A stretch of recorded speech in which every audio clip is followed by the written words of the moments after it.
Hello beautiful! Halloween is around the corner, so let's start off with our Halloween makeups.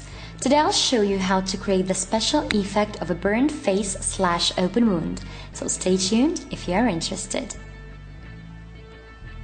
Okay, let's begin with creating a sketch of our wound because I personally feel it really helps creating a better final result. Use a dark red lip pencil to outline the size and shape of the wound that you want to have. Now let's move on to our sculpt gel, which comes in 3 parts. Using a steel spatula, mix equal parts of A and B. Make sure to clean your spatula really well every time you apply the new product. I'm sure you'll feel it's quite challenging to mix A and B parts together, and this is where part C comes into play. Add an equal amount of part C to a mixture, and this will make the mixture easier to work with. Now when the mixture is ready, let's start creating our wound. Apply the mixture to the contour of the wound that you have just created with the red pencil, and then start filling in your wound with sculpt gel mixture. Before the mixture starts drying out, blend the edges of the wound into your skin.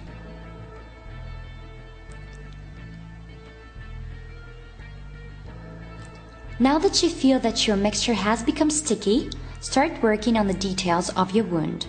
I'm trying to make the edges of the wound more vivid along with the inner part of the wound. Don't be afraid of creating a mess here because what we're trying to achieve here is a disgusting open wound with burned flesh.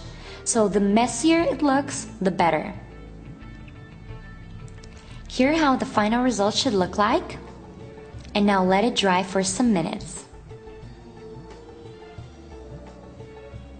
Our wound is nearly dry. Now let's set it down with some powder. I didn't want to use any expensive sponges in order to do so, so I grabbed a new sponge which you would normally use in the kitchen. And since I didn't need such a huge one, I cut a smaller piece from it.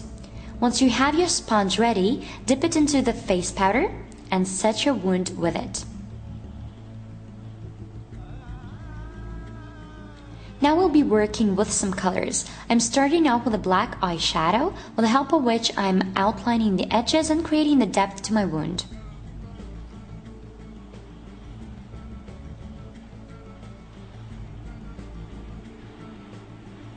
I'm also adding some red eyeliner to the wound itself and the edges.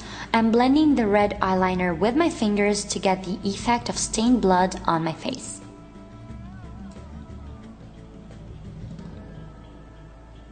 Now once the first steps are made, let's add even more detail to our look. With the help of the black eyeshadow, add more depth to a wound. Also add the eyeshadow to one of the corners of your wound to achieve the effect of burned skin. I also suggest applying some foundation or concealer to the wound to make it look more natural.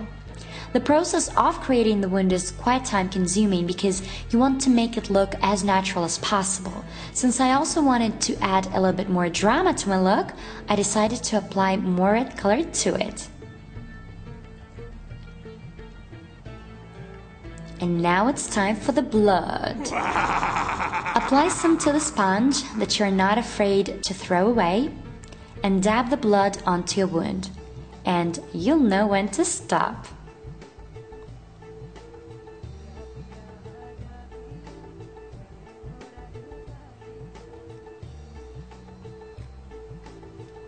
Finally, I'll be adding some nude lip gloss onto my wound. This very easy step will make the skin look a bit wet.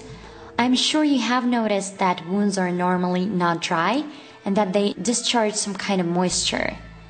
I'm not sure how it's called though. So this is what we're going to do right now. Also blend the vampire blood a bit with your fingers to achieve the stain from blood skin effect. And you're done. Thank you so much for watching. I really hope you enjoyed this tutorial. Post your Halloween video responses and requests in the comment section below. Stay always happy, healthy, and beautiful, and see you next time. Don't forget to subscribe and check out my other Halloween tutorials. Thanks and bye.